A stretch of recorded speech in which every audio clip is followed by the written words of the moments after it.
Okay, great. So we're starting recording right about now. So Steve, you could share your screen and let us have a little tidbit.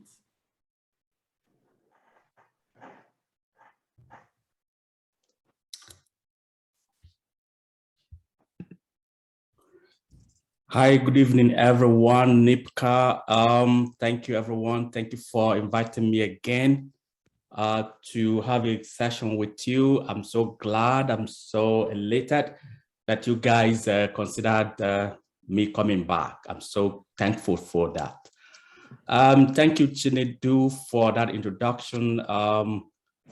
I guess you guys have my bio. I don't want to talk too much about myself. I work with Realtor Signature, and I work with a team. And here is my team. I work with these great gentlemen and ladies. And then right across Canada, we are there. We do deals, real estate, investment, residential, and commercial. We do referrals as well, depending on where you are and you want to trade in real estate. It doesn't matter your province, we can do deals for you.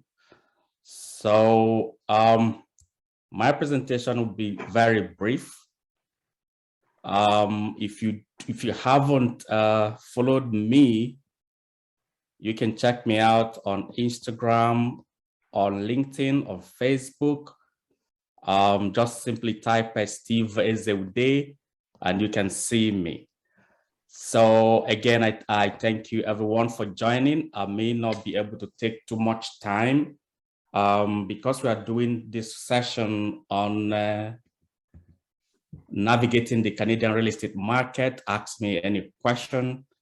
I will be presenting to you to spike your curiosity by showing you some slides, and we take it from there. So I'll be talking within this time, this agenda. What's going on in the real estate market in Canada, the expectations for 2022, question and answers. So let's make this interactive. If you want to go on the chat box, you can give me an idea what you think that is causing or what's happening in the real estate market. Chinedu may be able to read that out, but if I don't see it, just a few seconds, if you can just tell me or just share idea or just one point statement, what's going on, if you don't mind. Is anyone there? Just go tell me what's going on in the market. Let me tap your. Someone says it's white money. What else can we see? Cabal, monopoly prices. We see low inventory, inflation. Oh. Hot markets. Are you reading my script? Demand is higher than supply. Someone said hot market. I guess they do is reading my script or something. Oh, it's the team writing it. They know right about now what's happening. The sizzling hot real estate market. Someone says demand is higher than supply. They've learned they want to increase the interest, higher fixed rates, spiking prices, bully offer. Woo, I've never heard of that. Are we anticipating price? Oh, so the questions are rolling, but we're going to get the questions as they come. But yeah, seller's market, expensive lumber. That's really one of the things as well. Keep it coming, guys. Low interest rates. Oh, nice. Thank you, guys. Okay, let's stop there. Thank you very much. You guys, you read my script without letting me know. Anyway, let's go into this. So what's going in the market? I get asked this question every time. Everyone calls me, say, hey, Steve, what's going on in the market? And just like some of you mentioned, what's going on? There's tight housing inventory, low supply and unbuilding. Unbuilding in some provinces, they are really not building enough, and that's why we say unbuilding. We see strong demand. It's still very hot there. A lot of people are going into the market, whereas the supply is very, very limited. We see rock bottom borrowing costs. there's market confidence, there's confidence in the real estate market. I had someone mention inflation, you got it. Inflation, you know, what really drives every economy, whenever inflation comes in, things are going to be expensive. So it's not just the groceries. I understand that fuel prices, depending on where you are now, has gone up by 42% or thereabout. Then grocery, I learned that meat is about 10%, ink has gone up by 10%. So that's, real estate is not let alone. So whenever inflation cuts in, it cuts across every sphere of life. So we see supply chain issues. There's a pandemic-induced construction delays. Some people are expecting their pre-construction units to be delivered, but not yet. So we have to be patient with these contractors. We see rumored rise in mortgage interest rates. That's coming soon, but still speculation. No one knows. And you might be surprised why people are rushing into the market. I guess they want to get a bite of the action. Then there's competition everywhere. It doesn't matter where you are across Canada, it's all bidding wars. Some people there's this follow syndrome. They may not understand it, but the fear of missing out is catching up with them. So I'm like, okay, why don't I do it? Mr. A does it. So why don't I go into it? Yeah, but if you want to do it, yeah, go do it. But make sure you get someone who is holding your hands. So we see sellers are smiling to the bank, and to the buyers, they are not happy about that. So, but that's what it is. Life goes on there. So pretty summary of what's going on in the market. For someone who mentioned inflation, I don't know where you were 10 years ago, but if you look at this chart gives you an idea where the inflationary numbers are. Just most recently, if I take you like around here, 2010, you can see how low it was, below 1%. And you can see how the chart is going back and forth. And before COVID hit, we were approximately around here, 1.5. Before COVID hit, we went below 0%. And now here's where we are. According to Statistics Canada, October 31st, 2021, inflation rate went up by, it's now at 4.65. That's huge.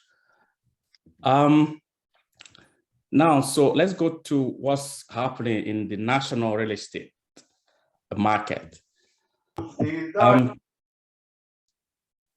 Sorry, did I? Yeah. What's going on? Am I muted? No, go ahead. I think we can hear you. Yeah. Okay, you can hear me. Okay. So nationally, the 2021 national statistics, according to Canadian Real Estate Association, is that the national home sales set a new record in October. So month after month, we see records being set. There's increase of 8.6% in month-to-month basis last October. The monthly activity though is going down, went down by 11.5% on a year-over-year basis. The year-over-year basis, when you hear this balance in real estate balance, what that means is that we are comparing this current year to the previous year. So if you compare 2020 October activities to what is going on now, or rather to what happened in October 2021, you see that there was a drop in the market activities. So on the home price index, we see month after month in this 2021, compared to September, the home price index has gone up by 2.7%. Nationally, the national average sales price is up by 18.2%. And this is compared to October last year. The sales volume, last year it was 552,423, and now October 2021 it was 581. So you might be thinking, okay, why this volume of units being sold? And you'll be like, are we trading onions or something? The point is that the real estate market is very busy, and a lot of people find value in holding real estate assets. So we are trading in it, and that's why you guys need to, if you haven't done it, you need to get into the market, because there's a lot of benefits to be derived therein. Let's look at price growth across Canada. According to the Canadian Real Estate Association in British Columbia, British Columbia reported over 20% increase in appreciation. This is lower in the Vancouver and Victoria cities. In Alberta and Saskatchewan, they are in the mid-high digit, like something like 6% or something like that. In Manitoba, we see 10%. Ontario is close to 30%. Quebec is a little over 20% in the area, in the greater Montreal area, and 13% in Quebec. New Brunswick is witnessing a little above 30%. In Newfoundland and Labrador, that's about 10%. The average price, though, when you look at these percentages across Canada, is about $716,000. You can imagine. Somebody would think like, oh, if an average price is $716,000, how can I afford to buy a home? No, that's not what it means. This is taking the highs and the lows. And when you take the highs and the lows and you come to an average point, it means that, yeah, you can still buy something less than $300,000, depending on where you live. But then you can also buy something 35 million. So depending on where you are, we are seeing the average to be overall about $716,000. Here's the housing price index according to Terranet National Bank of Canada. So if you look before 2000, you can see the trend. This trend will kind of inform you where the real estate is going. I know some people have been predicting, oh, there was going to be a crash, the bubble will be busting, but although no one knows what's going to happen tomorrow, but the trend has shown that it goes up, and if you can put a straight line here, you see that it's always appreciating. But then if you look at, don't get me wrong, it doesn't mean there are no valleys. There are valleys, but what that means is that when you see the valleys come in, that might be market correction, the market get corrected, and then you bounce back and life goes on. So you might be seeing lots of these charts. Don't get confused. It's just like that. I have lots of charts, and which I believe some of you love charts, and then you want to see most of this. I'm going to share this with you guys so you can also get more information from there. Then this is the residential price across Canada. So again, you can see from 2005 January, you can see the flow, you can see the trend, how it is going. You can imagine 2005, actually 2005 was when I came into Canada. So you can see the average price then, it was about 240,000. So, and now you can see where it is, 716,000 from the previous information I gave you. So on the average, it's consistent, indicating that real estate prices are always going up across Canada. In different provinces, you can see how these numbers play out. If you come from October 2020 to October 2021, so you can see Calgary, you can see BC, You can see Alberta, OCA. I'm not sure what that is. So Saskatchewan, Manitoba, Ontario. You can see just right across here, you can see where these numbers are, where the graphs are, tells you where the average prices are. New Brunswick, you can see Nova Scotia, Prince Edward Island, and Newfoundland. So these indicators, as you can see, where we are seeing the lowest appreciation is in Alberta. And you can see where we're seeing the greatest appreciation is in New Brunswick. It looks like the CA is like the average of the whole of Canada, isn't it? That should be it. Yeah, it should be. Yeah, it's 18. Yeah, I remember I said 18 in my previous slide. You're right, Chinedu, thank you. So the 18.2 is the national average in this time frame. So what is the sales activity like across Canada? In Q1 2016, you can see where the average sales, because don't forget, there's a correlation between sale and price. So when the sales are being when sales happen, it has a relationship with what the prices you'll be getting. So it's a function of supply demand. So supply and demand will be affecting prices and sales volume. So you can see in Q1 of 2016, the numbers were approximately 540,000 up to, let's go to 2020 Q2 when COVID hit us. So you can see the average sales in Q2 before COVID started, or rather when COVID started, was approximately 340,000 or 350,000 units sold. But see what happened after COVID. We started coming out of COVID, and you can see the third quarter of 2020, numbers went up to approximately 680,000 sales.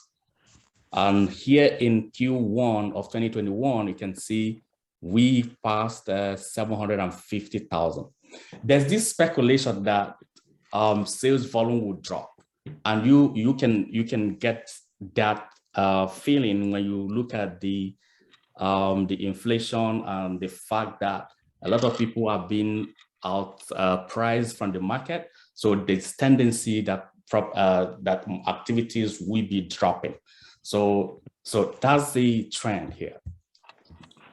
The reason I'm showing this chart is this. Once in a while, I get asked about what type of product or what housing type do you think is the best to invest in?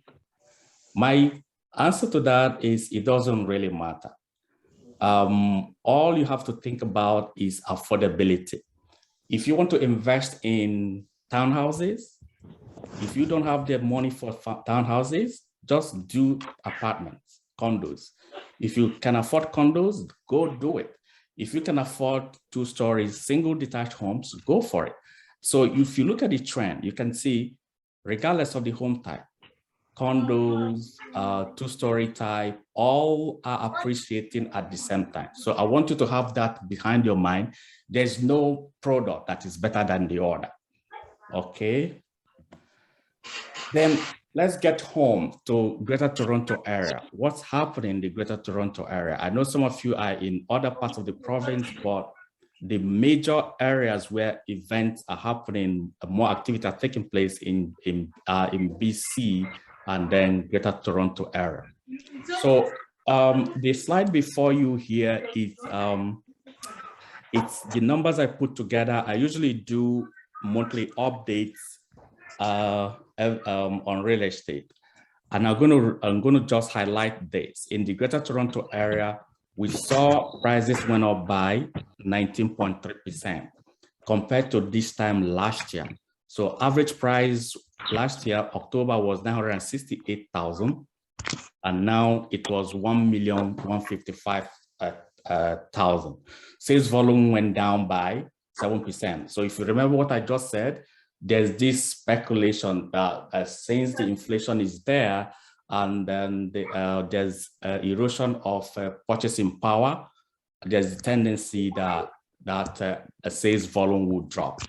So pay attention to the month of inventory. Month of inventory deals with the number of days properties last in the market. The month of inventory means that within 0.79 days, within 0.79 months, all the listed properties in the market will disappear.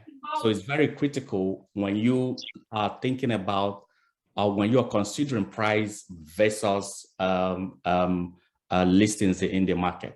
So you see in the Greater Toronto area, we saw price appreciation 19.3%.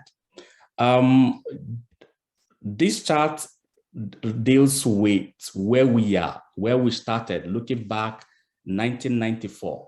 If you look at 1994, you see where the average price was in the Greater Toronto area.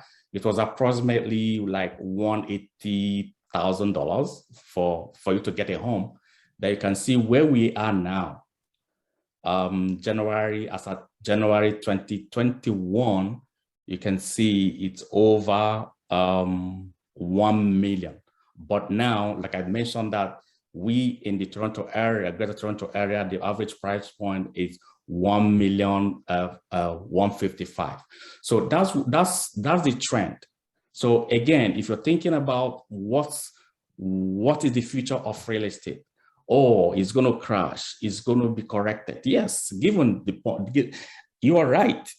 There will be correction, as you can see here. In 2008, the global crisis, you can see how that got impacted. The Fannie Mae, the global crisis of North America, or even across the globe. So you can see how that impacted sales. And after that, it still went up to go up and down. And then in 2017 here, we remember what happened. 2017 was when prices went so astronomical and people were thinking that, the market was going to crash. That time, average price was about $920,000. But now you can see the market got corrected. So whatever goes up comes down, but watch it. Don't think it's going to come down forever. It's still going to go up. So now if you're comparing 2021 and 2016-17, you can see where prices are. So if I just want to take only between 2016 to 2021, here is what we have. You can see the average price was 750, go up to now. So you can see the trend, the ups and the lows, the valleys and the peaks. So you can see there's always activity up and down. That's where we are. That's the way real estate performs. This, I'm going to skip this for sake of time. I just have most of these slides to be able to get questions from you. Let's discuss this one. This is the sale comparison between 2018 and 2021. So you can see, look at what happened in 2018. The gray color represents 2018, the green represents 2019, the blue represents 2020, and then the yellow represents the 2021. So you can, even if you pick January alone, you can see the activity. You see the sales volume. Now, if you go to March, you see March witnessed the most activity.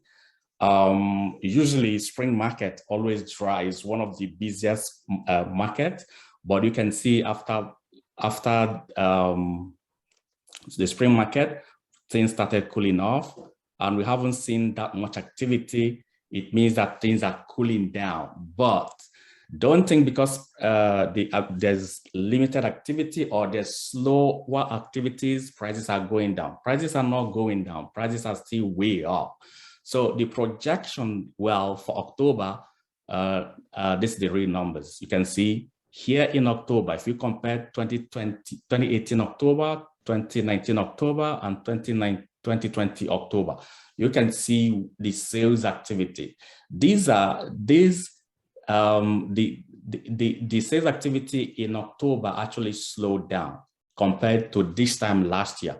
So you can see the trend, and it's projected that November will be slower. We haven't seen the November result, and we also think that December will be slower as well. So that's the trend based on inflation, based on what is going on around us. We're thinking that by the time I get into 2022 discussion, we have on forecast, we're going to see what we'll be expecting in 2022. This slide is just to compare where we are in 2016. If you had bought a property in 2016, when the average price was 762,000. Now, after 5 years after, the value of your property is about 1.155 million. So that's just to give you an insight. Then, like I mentioned before, always look at the sales volume. If you look at here and look at the sales volume and see how it affects prices. In 2016, the listing was, okay, let's do numbers, the sales numbers. The number of sales was 9,768, and you can see where the price were, 962,000. In 2017, the sales volume was less. Price was 780,000. In 2018, volume was 7,492. Average price brings 807,000. Now 9,783 in 2021, and look at where the prices are. So like I said, there's correlation between the volume of sale and the prices. Now, I'm going to skip this one.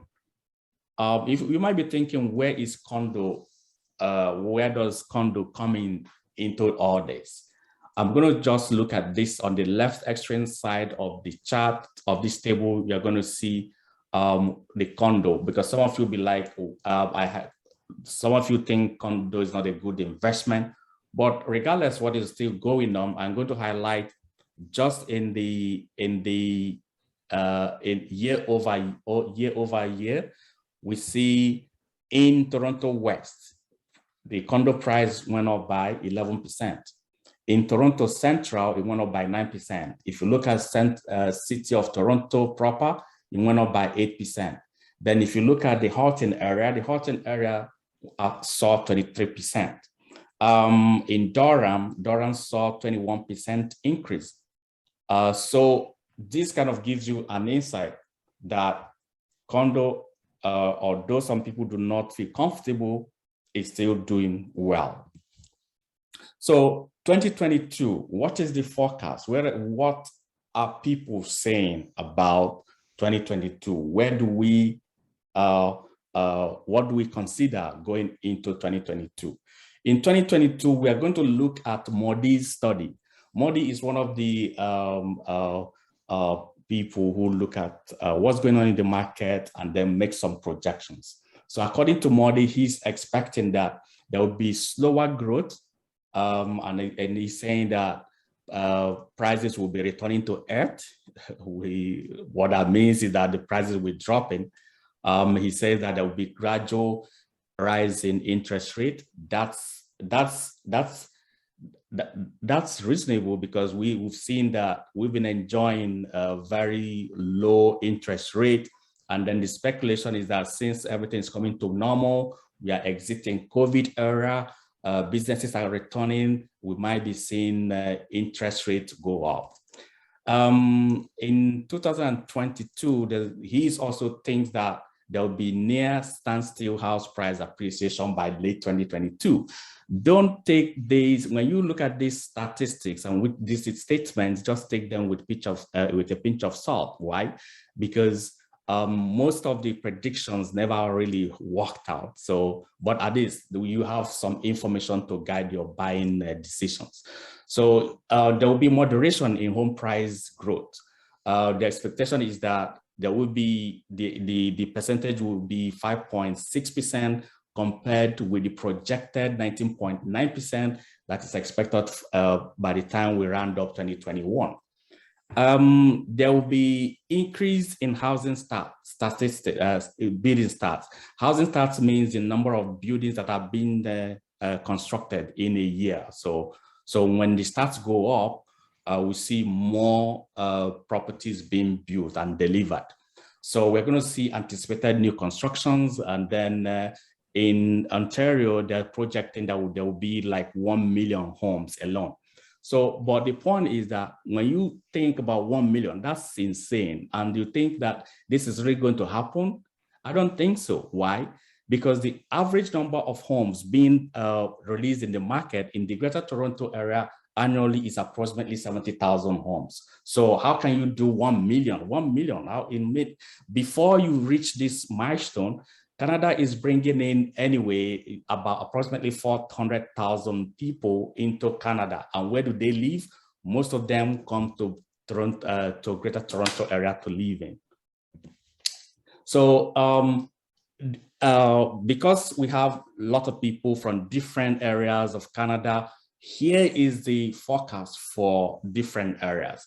For Alberta and Saskatchewan, although this area is undervalued, there's projection that real estate will do better in Alberta and Saskatchewan.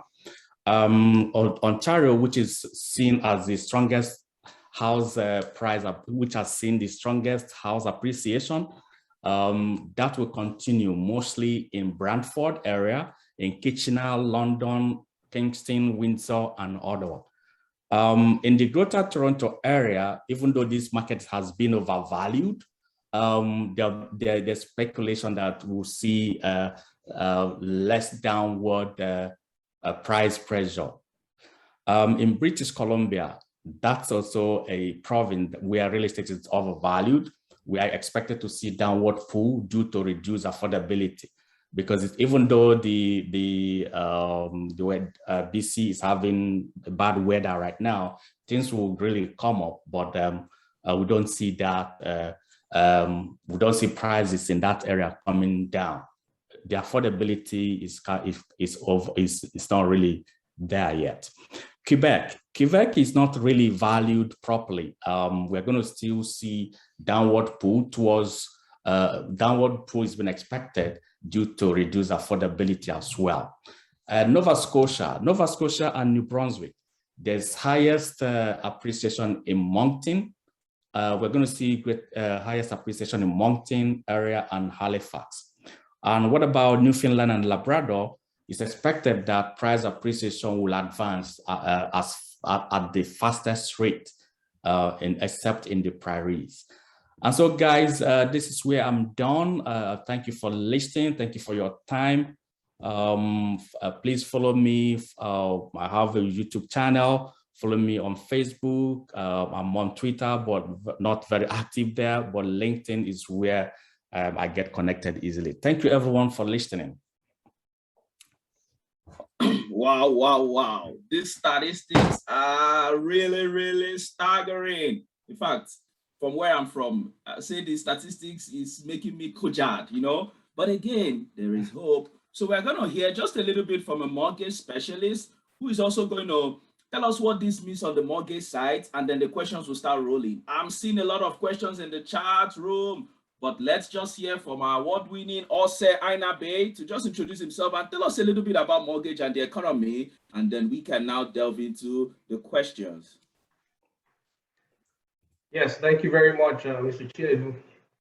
I want to first of all say thank you to Mr. Osita and Nimka for giving me this opportunity once again, to share my knowledge about the real estate industry, especially as it has to do with mortgages. Good evening, everybody. My name is Ose Ainabe. I'm the founder of AOB Financial and Realty. We specialize in mortgages of of different types and levels. So we specialize in first mortgages, second mortgages, third mortgages, refis. We do a lot of deals, for first-time home buyers. We also cater to clients across Canada. So, and then we also deal with clients outside of Canada. So our ideal clients are, clients with permanent resident status or citizens of Canada with their families living here. I know a lot of people have always thought that, oh, is it even possible to use foreign income to buy a house in Canada? Absolutely. So we cover those, we get those mortgages done at AOB Financial and Realtor. I'm also a real estate agent and a real estate investor. I want to also say thank you to Mr. Steve because he has pretty much covered everything for tonight. I'm going to keep it super brief, and then the questions can quickly roll in because I know many of us want to go to bed now. All right, so you can also follow me on social media, Ose_Mortgage_Realty, and AOB Financial_Realty. Yeah, so just like Mr. Steve has said, there's a lot of driving factors for what we see in the market today. Like hot is an understatement. Like we're seeing properties sell $150,000 in 2 months, and over asking price or over the last similar property that sold. This is largely due to very low interest rates, especially when it comes to variable rates. As we know, like a lot of on the fixed side, the rates have begun to go up.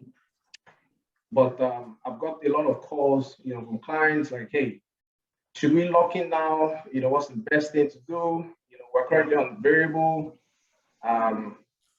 We all have our biases and our choice and our preferences.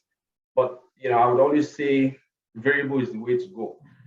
There's speculations that those numbers are going to go up in future, but if your fixed rate today is 2.59 and your variable is 1.3, your rates will have to go up 5-6 times to catch up. And I know the government is not going to let that happen over a short period of time. So, just my advice would be, keep your variable rates as is. One of my passion, one of my expertise is dealing with first-time home buyers. Like I know a lot of first-time home buyers are looking at the market now and just wondering, like, am I ever going to own a property in Canada? What do I do, right?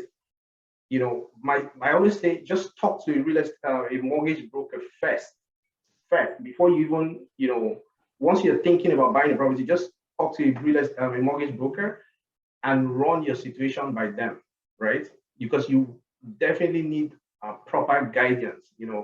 A lot of offers are being put in as firm. So that means, there's a lot of bidding wars and competition when people are trying to purchase a property now.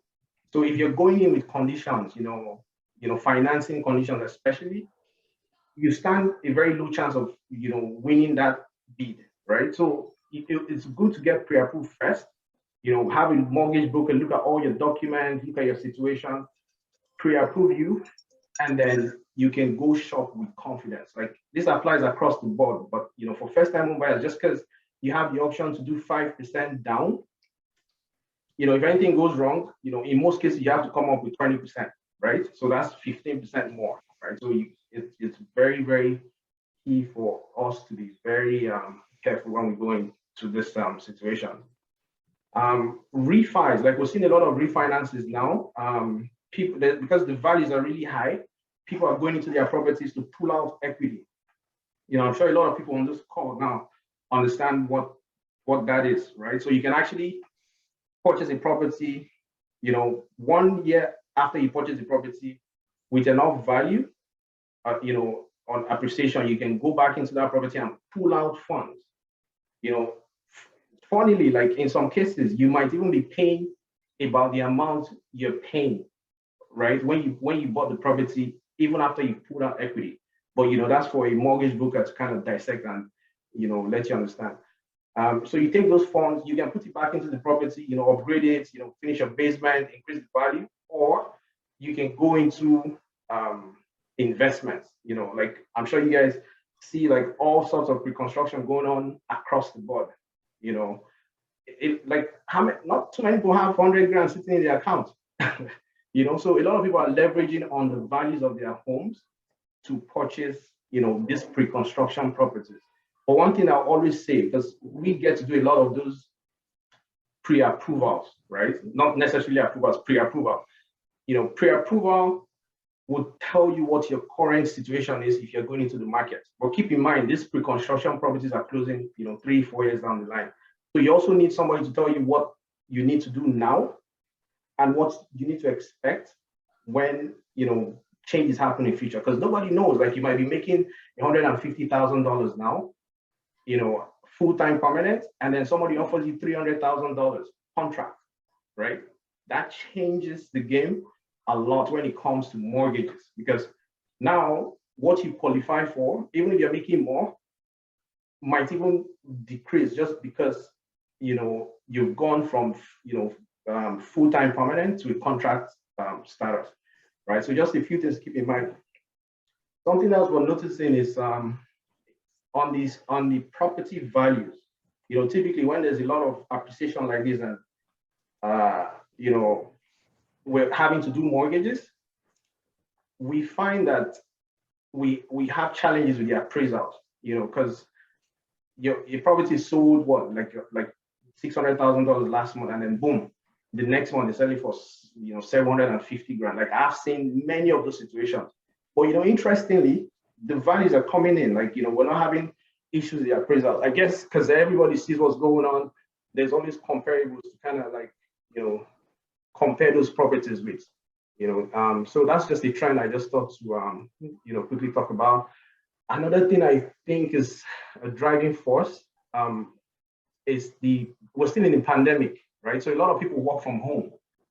One of the things that I noticed when I send in my deals to the lender now is they want to know if the client's job has been affected by the pandemic. Huge, like huge. I'm sure, like, remember how it was when, like, if I guess there's not too many people in the healthcare sector now, but when you first started, like, they wouldn't let you work in two healthcare jobs. So the lender typically would look at the deal very closely, and make sure that the second job is not temporary, right? Even if you're making more money, they might just be more comfortable using the one job, right? But a lot of, like, a few of those have changed now because things are beginning to open up. So in general, I say the best time to buy real estate. Like, I know a lot of people have doubts. There's just a lot of things going on. We're hearing things, we're watching the news and stuff like that. But the best time to buy a house is when you're ready. The best time to get into the real estate industry is when you're ready. And when I say when you're ready I mean when you've spoken to an expert, and the expert gives you a clear, your down payment is solid, your credit is solid, your income type is solid based on the property that you want to purchase. Yeah, I think that's my very quick, brief introduction. I know there's a lot of questions. I'm not going to take too long time. I'm going to let you, feed us with those questions. Thank you, Ose. All right. This is great. Ose has even answered most of the questions that were seen in the chat. But again, thank you, Ose, for that and all. And thanks for all you do for the community. Yeah, so most of us in the Nigerian community, our mortgages, our houses were through, our people, and that's how we should be, right? We patronize each other so that we can all grow collectively. Anyways, let's go to the questions right about now. So I see a question from, so the first question is from Nessie's mom to everyone. So she says, are we anticipating prices to crush down anytime soon? Who wants to give a jab at that? That would be Mr. Steve. Okay, Steve, I think you're muted. Thank you, yourself, for your presentation. Thanks for being in the forum again.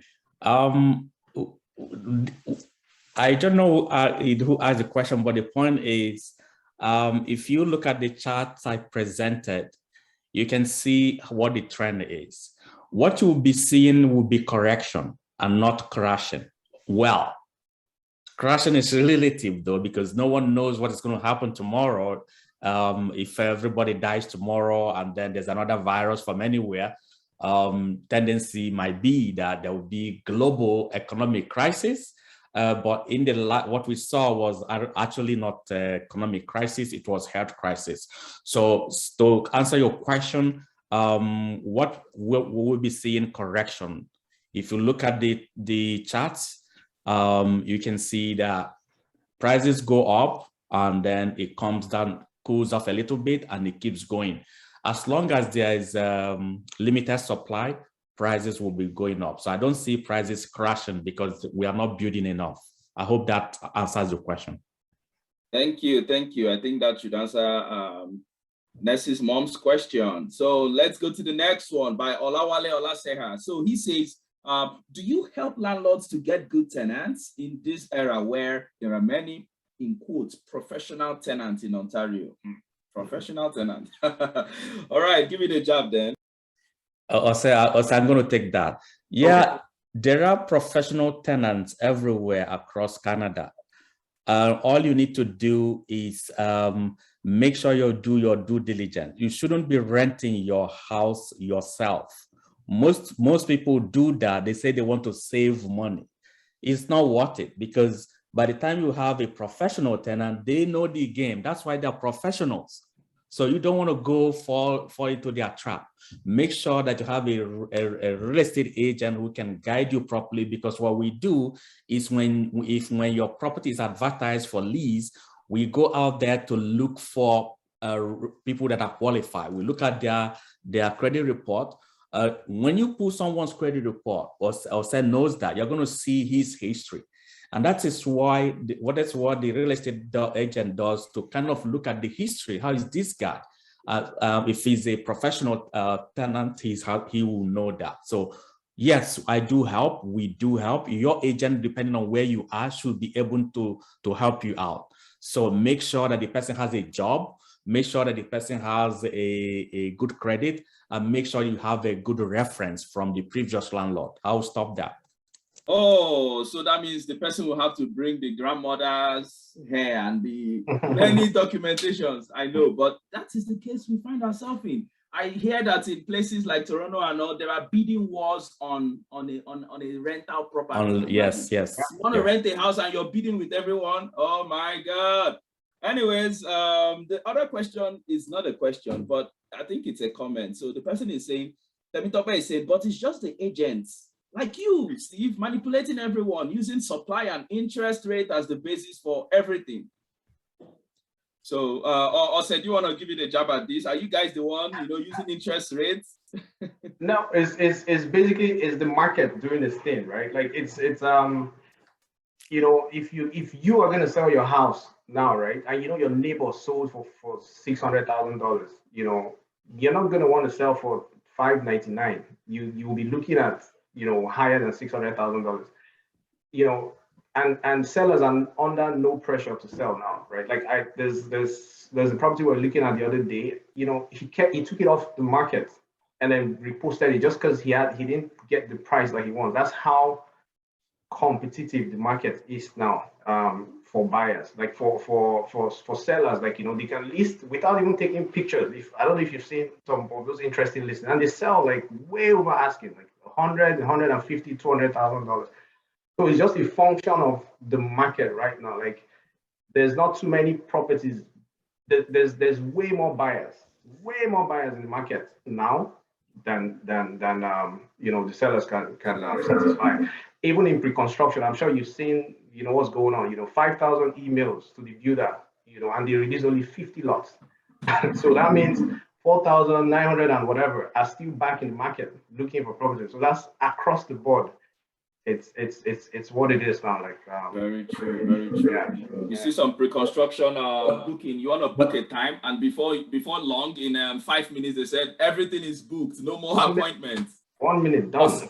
Ose, just to add to what Ose has said, in fairness to the person who asked this question, I am an agent, and also sometimes when I drive, when my clients kind of lose bids, I got frustrated, and I know what this person is. I know what his concern is. I've once made a video where I challenge realtors to actually do better job. Here's my thought about the person who asked this question. The thing is, yes, sometimes real estate agents, they want to get every juice from you, the buyer. And what are they doing? They want to impress their sellers. But unfortunately, that's what the market is. I feel for buyers in this market. That was why I said that buyers are really not having a field day now. It's only the sellers. But the problem is supply and demand. We have been in sellers market for a very long time. And the only way they can be reversed is through building more houses. The inventory is very low, and that is why. So you can blame the real estate agent all you care, but the point is that there's no inventory. Thank you. And just to add to that, I'll tell you, because I actually bought my house through Steve, and during that period, he was even telling me, no, put lower. Like he was acting in my interest. So if you get this kind of agent that act in your interest, that's actually the best kind of things, right? Anyway, yeah, so the next one. Is there any negative impact on mortgage for having too high credit limits? And this is for us, like not balance. So he's saying credit limit. Zoe is asking this. So my bank keeps increasing my limit, and I'm wondering, should I decline at some point? What is too high? 30K, 50K, 75K, or should I just keep accepting credit limits increase? That's for you, Ose. So it depends, right? Like there's typically two offers you keep getting, credit cards or lines of credit. So typically depends on your relationship with the bank.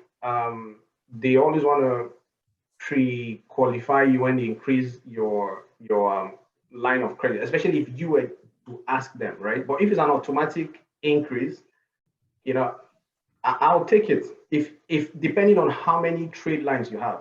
So credit cards, lines of credit, car loans, all that stuff, we call them trade lines. If you have say you have one line of credit and one credit card, and the limit is 5,000, right? But then you spend 4,000 on both of them, right? Your credit score is going to take a hit, right? So in that case, your bank comes to you and they're like, you know what, we're going to increase your credit limit to 10,000, right? So all of a sudden, your utilization, which is 4,000 out of 5,000, now goes to 4,000 out of 10,000, and then you see your credit score go up, right? Keep in mind that if you accept the credit limit increase, you can also go back anytime in future and reduce it, right? So it's not like it's like fixed, right? But again, you got to be strategic about it. If you're very disciplined and you're good, you have all your stuff together, you can increase your limits, all good, right? But just you don't want to overdo it. Basically, I always advocate for more line of credit. So if you have the opportunity to get more line of credit, especially if they're offering you, why not take it? Thank you very much. And I think it's that concept of other people's money, right? You're using other people's money to be advancing your stuff and be, acquiring more wealth. So that's great. Thank you for demystifying that, Ose. Now, Olawale is also asking, is it true that there are bidding wars outside Vancouver and GTA? Yes, so. Okay, Sam Balogun, the real estate agent, has answered for us. Anyways, no. I live outside the GTA, and it's crazy. Like houses have been selling 80, 120, 150, 180 over asking. Really, outside London, I live after London. So if it's that crazy, imagine what it's like in London itself. Okay, thank you. I think that question has been answered then. Yes, right. He's right. He's right. There's bidding wars everywhere. Okay. So what is driving New Brunswick price increase? The ordinary New Brunswick, that small population, what is even DSF? What's driving their increase? So you want to take that, or you want me to do it? No, you're good. Good. You're good. Okay. It's like you asking, okay, if you're in the GTA, you ask why is the suburb of GTA, why is the suburb also increasing in prices? Don't forget that in New Brunswick is witnessing what is called a ripple effect of the general market.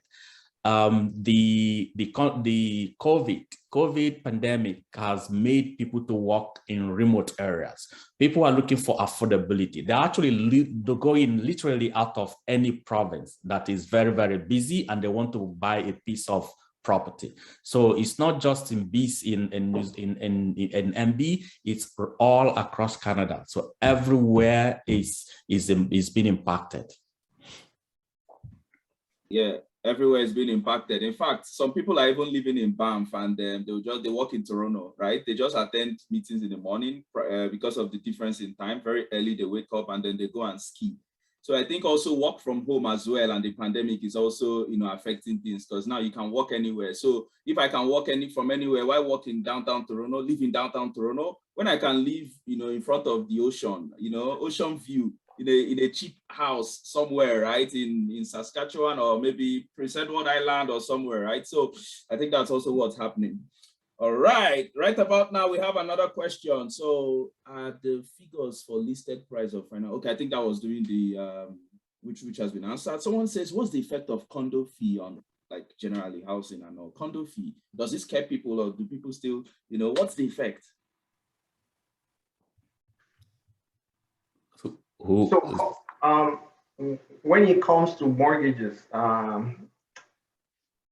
if condo fees, definitely you want to take into consideration. So let's say if I pre-approve you for $500,000, I'm assuming that there's no condo fees, right? So if you're looking for a property and you find something that has $500 condo fee, then we have to revisit it. Maybe now you qualify for slightly less, or you have to increase your down payment.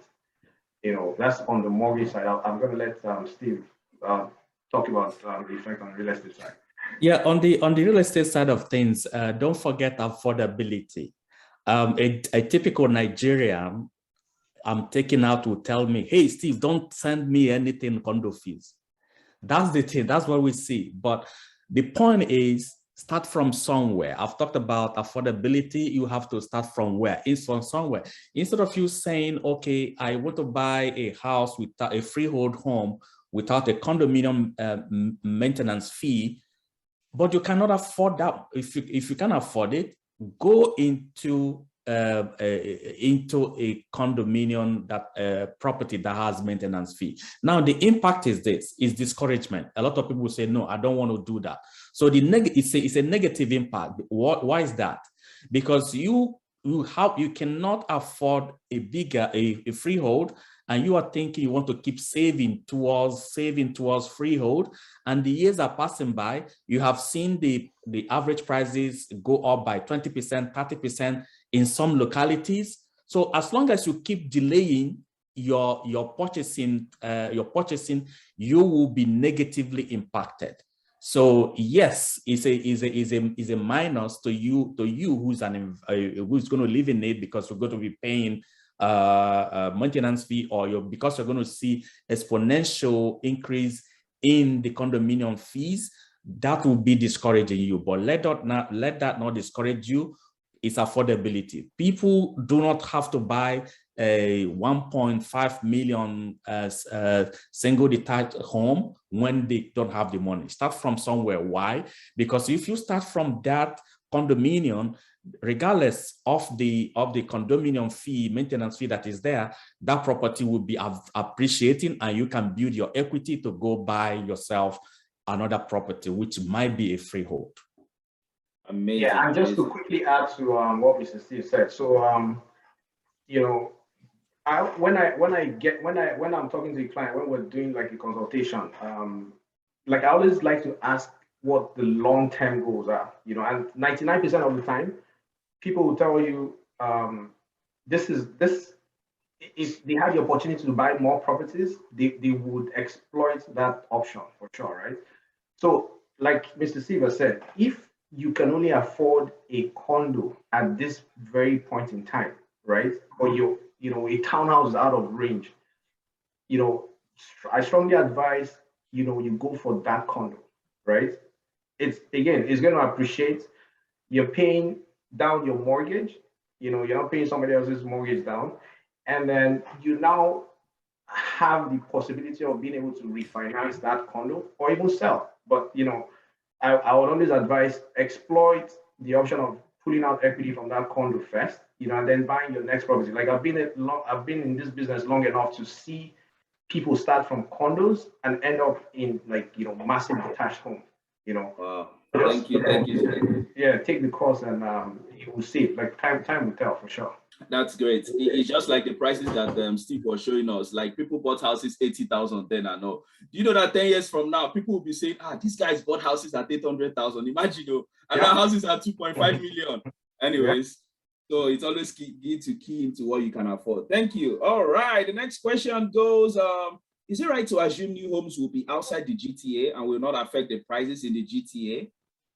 So I think they are talking about maybe pre-con or new homes will be outside the GTA and that will not affect the prices in the GTA. Is it right? Is it safe to assume that? Amiens is asking.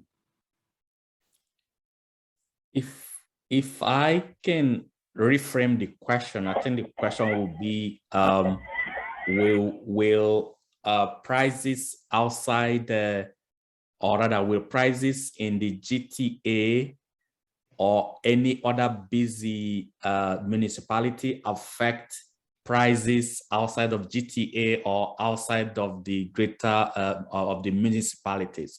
So prices will definitely drive what is in the suburb.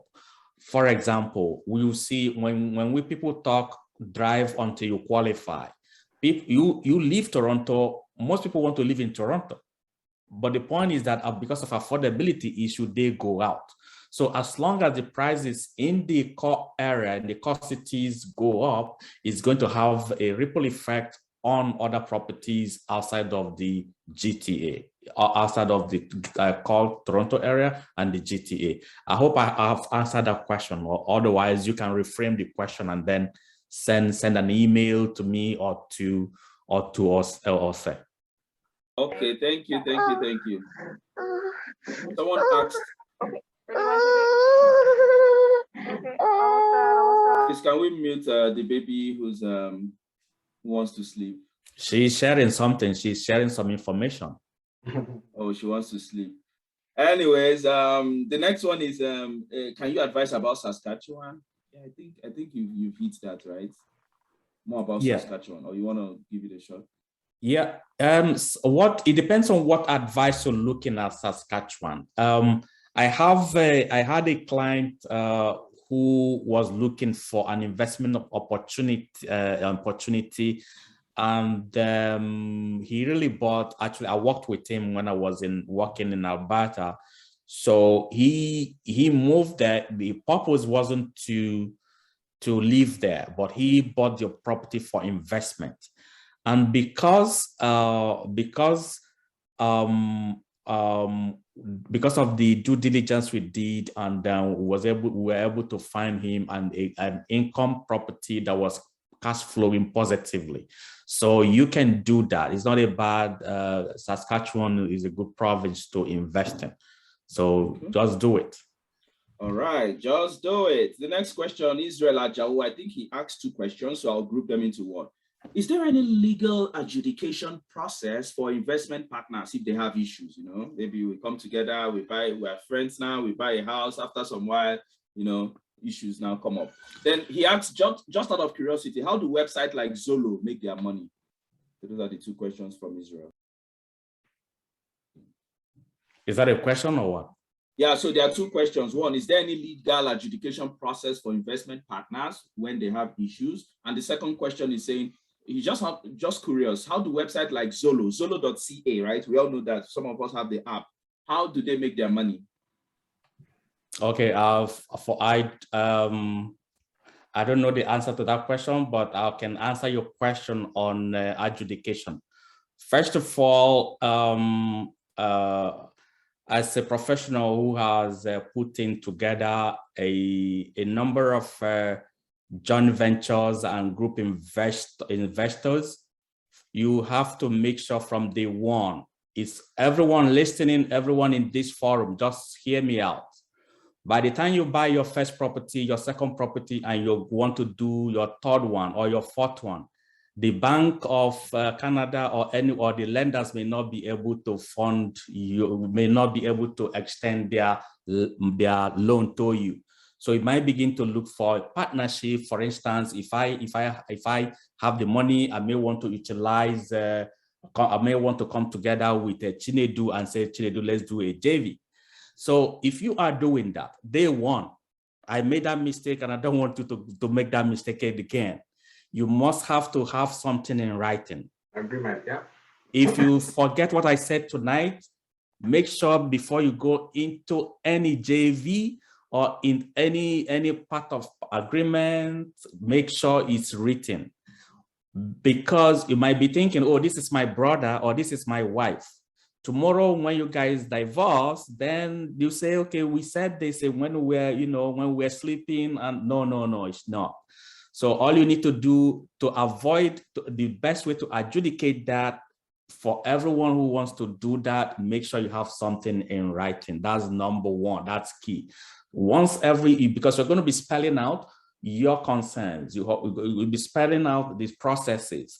Should I, maybe if we put in 50,000 together, and then in 2 years time, I get broke and Edu wants to continue, he has to buy me out. These are the things you have to structure into that agreement. So if Edu is supposed to bring in mortgage, put in his credit history, and I'm bringing the money, it has to be established. You have to write that down, that if I provide the money, Edu will bring his credit history. If he doesn't do that, he's violating our agreement. I'll make it simple. If you want to, we can talk about that if you contact me directly. So go ahead, please. Thank you. Thank you. Also, can you put your details in the chat, please? That's what someone is saying. Yeah. Right. So yeah, and just quickly, just to add to what Mr. Steve said, like I'm seeing a lot of joint ventures, like in certain sorts, right? Like you see siblings, coming together, very good friends coming together. It might not even be, their second or third or fourth property, because again, like Mr. Steve said, it gets to a point where you just over leverage at the bank. Like there's no room to qualify, right? So people start looking at other options, but it's very dangerous to just be like, oh, you know what, I trust this person, we're good, we're going to buy this property, without having like a very solid agreement in writing. One person might be ready to sell the property in 3 years, but what if you're not ready? And you guys didn't have anything in writing, right? But he's going to be like, oh, I'm 50% owner on this property as well, right? So, it's very, very important to have, solid, documented, legal stuff put together. Also, like not necessarily encouraging it. It's not like I'm encouraging it, but I'm just going to put it out there. If say you have the opportunity and you're at like what, $40,000 a year, we know that that's not going to really get you anything. But then you have a friend that's at 60,000. You guys are single. You're young professionals. You're looking to purchase a property. Maybe has a basement. Finished. You can come together and say, hey, you know what? Let's buy this property together. I'm going to own 60%. You're going to own 40%. I'll live at the upper level, you live in the basement level, and just start your portfolio there with a solid agreement again, right? Because that might be the difference between, being $200,000 richer in 2 years versus you saving, $25K to buy your first $500,000 property.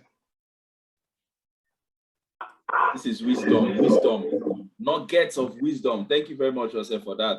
So I think you answered the one about variable rates, but someone is just saying, is it okay to go for a variable rate instead of a locked fixed rate at 1.89% on a 4-year term? I assume the person is saying at this moment, going by current rate, right? Is it okay to go for a variable rate instead of a locked fixed rate? And the locked fixed rate is being offered at 1.89% on a 4-year term. Yeah, so it depends. Like so many variables, a lot of variables. Like, are you doing 5% down? Are you doing 20% down? You know, is this a refinance? You know, is this your first home? So many variables. But again, you know, everybody's preference. Like I typically would, just because of the flexibility of variable, you know, I would advise on variable. Okay, thank you.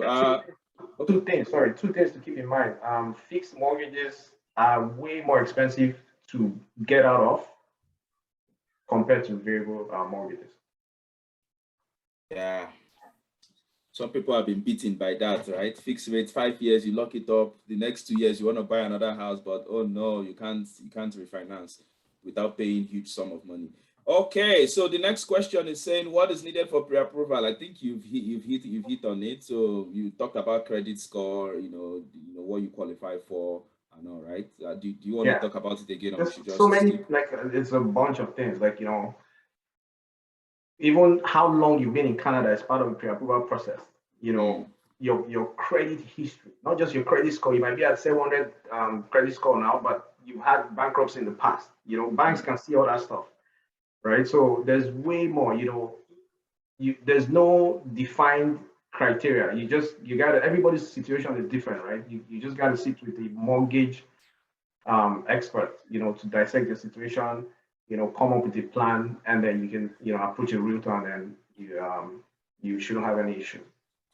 Okay, just to add something, pre-approval is painful, especially when you have bought your first, second home. Don't think you know it all. In the last 2 weeks, when my clients, 2 clients are closing their properties. They told me, listen, I can get my pre-approval within 1 month. Oh no, within 1 week. It's not possible.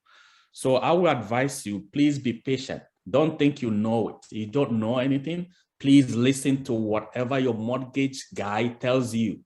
You're not a professional. Just listen. Even if the person sits there, doesn't do anything, please follow instruction and make sure that you document everything. Or the people that will need to pre-approve you need lots of documentation. And if you cannot get those documentation, you may have to go, you may not be able to close eventually. So it's very, very important. Don't think you can just do it your way. Okay, thank you. So the other question that's coming is how soon can I buy how soon after purchasing a first home can I buy a second? That's been asked by Arotu. Yeah, he's asking us. Like the next day, as long as you're pre-approved, you can purchase your first property today, and next property you're ready to go tomorrow.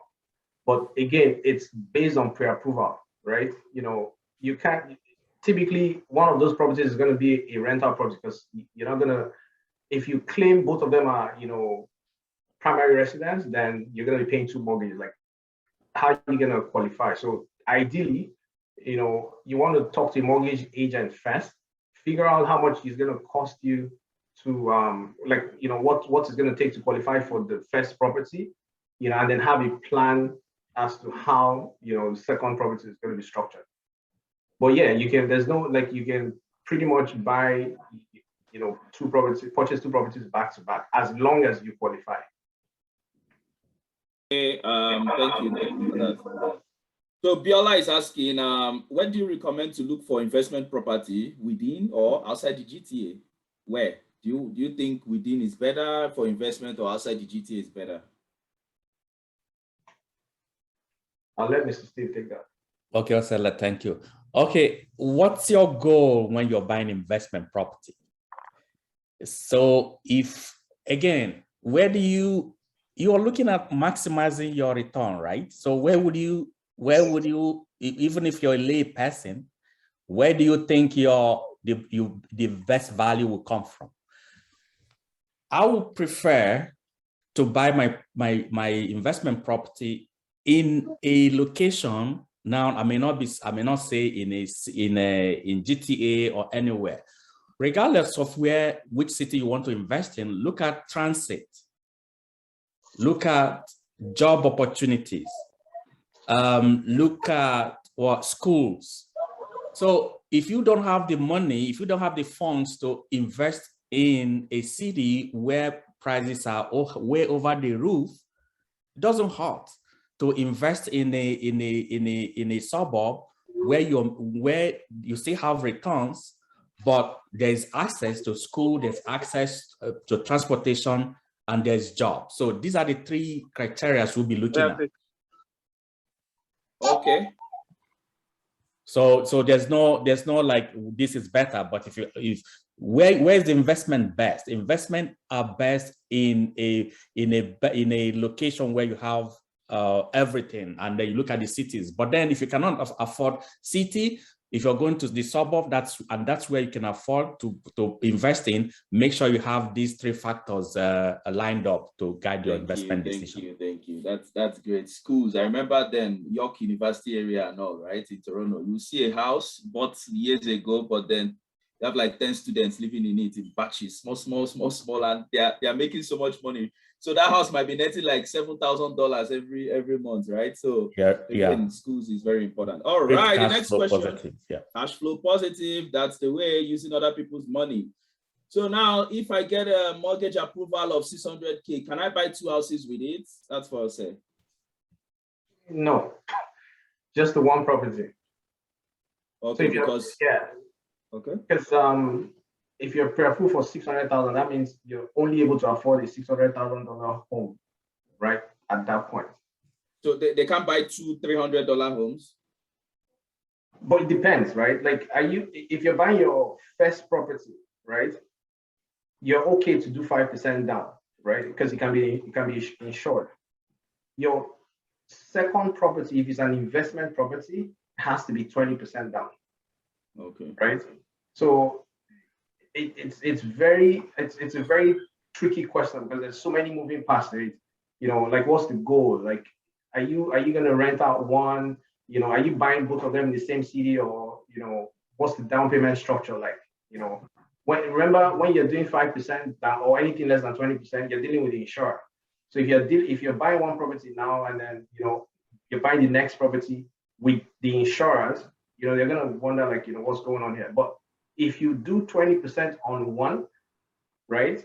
So that's what, $60,000, and then 5% on the other one, depending on your income, credit, and so many other factors, then it's a big possibility.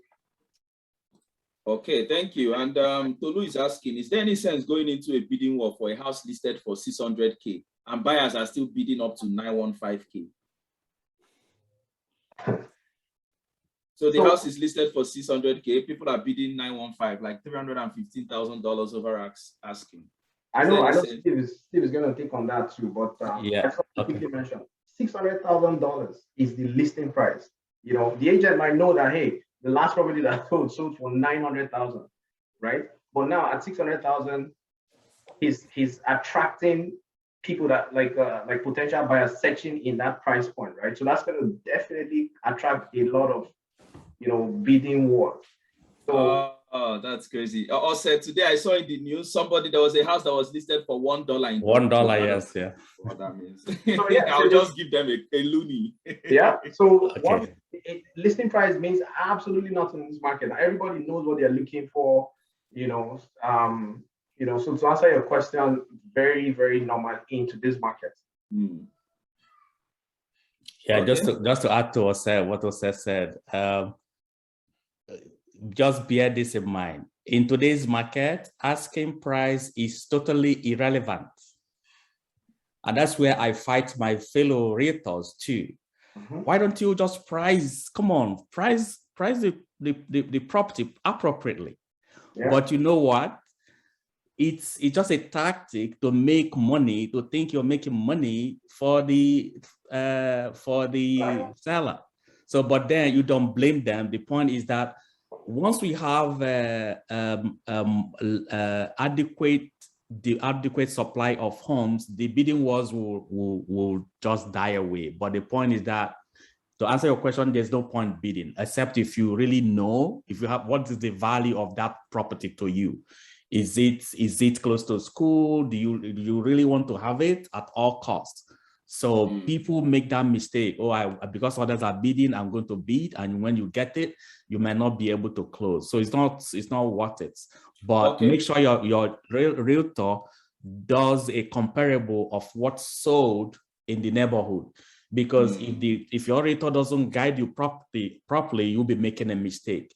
If the property is listed for $300,000, ask the real estate agent, I need the comparables. I need to see the comparables of what sold in that area in the last 30 days or 90 days or 60 days. Based on that, that will give you an information on what to actually price. I hope this helps you. All right, thank you. The questions are so much. There's about 44 more questions. Anyways, but we're gonna round up at 10 p.m. max. And if there are other questions, we can always follow up on with Steve on his YouTube. You can follow him on LinkedIn, Ose as well. His contact will be dropped and all. But then we'll go ahead and then read stocks, REIT stocks. I think that has to do with real estate investments, something, right? That in Canada or outside that you can recommend that someone invest. There's the REIT, real estate investment trust. So it's like you buying a stock in real estate. So I invest with Greybrook, and I've done some deals personally with Greybrook. What Greybrook does is they do limited partnership with individuals. Let's say the last one I did is Fort Lauderdale in Florida. They did a rental property, and each unit, it's about $25,000. Each unit is $100, but it's a minimum of $2,500. So that's an example of what you can do. If you can do rate, and then that's a very good company, and they have been performing very, very well. That you can do research, you can search or go on Google and search for others, but this is the one I'm working with, and that I'm happy with their returns. All right, thank you, Steve, for that answer. But always do your due diligence, before you invest and all. How can someone with minimum wage qualify for mortgage or get a good house in Canada? Ose, that's a tough one. So lenders deal with guidelines. They look at your debt, your total debt service and gross debt service ratios to figure out what you qualify for, right? Depends on what you're looking to buy or type of property you're looking to purchase. Minimum wage, ideally and honestly, is going to be tough to get into any type of property. I want to say across the country, but again, it depends on the value of the property. If you're able to get a property, say for like 80,000, and you're putting down a good amount of down payment, in one of the other provinces in the outskirts, then maybe possible, right? But there's no telling until you talk to a mortgage broker. They run your scenario, look at your credit, look at your income. It might be minimum wage, but what type of job do you have? Like, are you part-time? Are you a contractor? Are you full-time, permanent? All those things are going to affect what you're able to purchase in Canada. And this piggybacks to the next question on mortgage. To the mortgage gentleman, what are the criteria that a first-time home buyer must meet to qualify for mortgage? Must the person be working full-time, permanent to qualify? That's a very broad question. So I'm just going to simplify it. So down payment in Canada is minimum of 5%, and it goes all the way, to 100%, right? So minimum down payment is 5%. up to the first $500,000. So if you're buying a $700,000 property and you qualify based on your income and credit, then you're not going to be able to do 5% of $700,000. It's going to be 5% of 500, and then 10% of the difference, right? So that's 25K plus 20K, that's 45K plus closing costs, right? So lenders will typically assume a minimum of 1.5% of the value of the property. You know, those are the minimum guidelines, right? But again, you're looking at your car loan. If you have a car, you're looking at your OSAP loan. We're looking at your, you know, how do you use your credit? Like, how long have you established your credit? You know, there's clients that can't do 5% because of certain things. One of them being how long you've been in Canada, right? There's guidelines to every stage. So again, like I said, that's a very broad question. You want to talk to, based on your scenario, you want to talk to a mortgage broker so that you get a clear understanding of your situation, because everybody's situation is different. But I'm just going to add here, if you are a part-time employee, the lender is going to want to see a history, right? You know, if you're a full-time employee, you could have worked for 3 months and be good for a mortgage. But a part-time employee, you're looking at the minimum of 2 years, because they want to see that, you know, you're able to make as much money to carry the mortgage and all your other debts, right? So there's a lot of things. You know, contractors have different criteria. You know, your credit score, like when you fall in, how we calculate the total debt service and gross debt service. Like there's a bunch of stuff that goes. So again, everybody's situation is different. You know, you got to speak to a mortgage broker to understand your specific situation.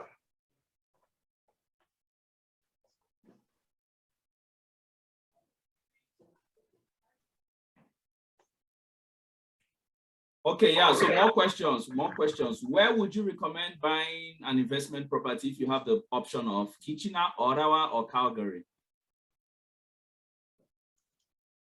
That's Mr. Steve. Investment, again, first of all, the question you have to ask yourself, what is your goal for buying investment property? You have to do an analysis, do a portfolio analysis of the locations. You may not be able to do that. If your real estate agent cannot do that, then you can fire the real estate agent and go to a real estate agent who can do a portfolio analysis. He has to be able to know what location that will give you your better return. I keep emphasizing this. Better return, better return, better return. If you invest in Jane and Finch, what are you getting? If you invest in downtown, what are you getting? If you invest in Kitchener, Waterloo, what are you getting? Do the portfolio analysis. If you're investing close to University of Ottawa, that's fine. But make sure you do the analysis. You cannot just do an investment. If you really want to do investment, it's cash flow. It's a function of cash flow. You need to know where your returns are best. Do your analysis. In this market, even though now we're thinking that the Toronto real estate or the greater Toronto real estate area is getting too expensive, I still buy properties even today that are cash flowing positively. So again, make sure you do the math. Make sure your real estate agent does the work for you, not you deciding where you have to invest. It's a numbers game. So you have to make sure that the numbers are right before you do that investment. Exactly. Thank you very much for that. Now to you, Ose, can you provide more insight on current property evaluation trend, especially in the light of current home value changing monthly? How are the banks reacting to this trend? So for valuation, again, like it's a numbers game. If what appraisers do is they go into the property. If you've had an appraisal done on your property, in most cases they come into your property, you know, they take pictures, they want to see what the interior is like and stuff like that, and they compare it to similar properties that have recently sold. You know, I believe it's in the last 3 months. As long as those numbers make sense, right? As long as the comparables, by the time they look at, oh, does mine have 3 bedrooms versus, a similar property that maybe has 4 bedrooms, they do their numbers, subtract some numbers from the subject property and come up with an appraised value. As long as the appraisal company is on the list, is on the lender's list, say we're working with TD now, and they have all of the lenders have a list of appraisals that they work with, right? If the appraiser is on TD's list and they go do an appraisal on your property, you bought it for $600,000, it comes in at, $750,000 the next month. As long as they're on TD's list, TD is okay with the value, right? Because it's assumed that they've done their due diligence. Getting on that list is they would have had to go through a lot of screening and lots of, years of experience and stuff like that. So again, it's a numbers game. Once the value comes in appraised by one of their trusted appraisal companies, then all you need to do is qualify. Interesting. Great insights. Thank you very much, Ose. Now, someone is asking, can you shed more light on how having, line of credit impact your mortgage chances? Line of credit at zero balance is a good thing, but line of credit at close to maximum. Okay, so to simplify, if you're buying a property and you have a $10,000 line of credit, but you owe $8,000, you're in a different space compared to somebody that has a $10,000 line of credit with zero balance, right? So that $8,000 has to be factored into the deal, and that might be the difference between you qualifying for an $800,000 home versus $650,000. So that's why I keep saying this pre-approval, especially when you're ready. Say you're looking to buy a property, you want to own a property in January. You want to start talking to a mortgage broker like yesterday, because you want to have everything sorted out. Sometimes you might assume that you're good. The lender wants to see your deposit in your account, how you've been treating your down payment for a certain period of time, right? If you assume that, oh, okay, I have $50,000 in my account, right? And you say, and you've seen on social media, or somebody has told you, oh, you're good, $50,000, you can put that on the $500,000 property, and you make $200,000. It sounds like super nice because and assuming your credit score is 650 and above, right? But just the down payment portion, right? If it's not carefully looked at and approved by a mortgage broker, can crush your deal. And sometimes you don't find out until you already put in an offer on the property, right? So that's why I keep saying, it's like I get a lot of deals, a lot with small issues. Just, a 2 seconds conversation would have saved them coming up with $75,000 in a short period of time, just because, they didn't get proper advice, and they had gone in, based on assumption, or, things quickly changed and escalated. This is great. I remember during the mortgage situation, right, where if you have money coming from abroad, there's a way the mortgage people can package it for you. They'll tell you, hey, don't directly transfer everything. Let's do it in trenches. So that's why I need to speak to a mortgage expert. Okay, what are the pros and cons of pre-construction purchase? I think that goes to you, Steve. Pre-construction purchase, pros and cons. First of all, I think it's a good investment strategy for people who don't have the bulk money to put, if you don't have the bulk capital to put down. So that's the pro. That's one of the pros. Then number two is that it's a way to also build your investment. It's a way to raise your investment capital down the line. In this, for an example, let's say a property is listed. Oh, sorry, a one-bedroom condo is $600,000, or let me use $500,000, and you're able to be able to pay the gradual payment usually it's 15% before the closing. Closing, you now put down, make it 20% to close. So if that property is 500,000 in the next, if that property appreciates every year. So in the next couple of years, that property you purchased for 500,000 may be valued at 600,000 or more, and you can sell it. So you have from 15% of that value of 500, which are approximately 75,000. You'll be making maybe by the time you close, if you decide to or close and sell it, you might be making a difference of 100,000 or 150,000 as compared to your initial deposit. Then the negative aspect is that, which is the cons is that there are risks associated with that. A lot of people do have it as speculation. If you're speculating, if the market goes down, you are losing your money. But even if it goes up and you don't close, and you think you want to assign it, because when you are going through a pre-construction, you want to see, depending on your motive, you might say, okay, I want to, the purpose of buying this is to be able to sell it. Chances are that you may not be able to sell it. So it will be negative, or it won't be a good idea if you cannot close it and then you buy it and eventually you don't close.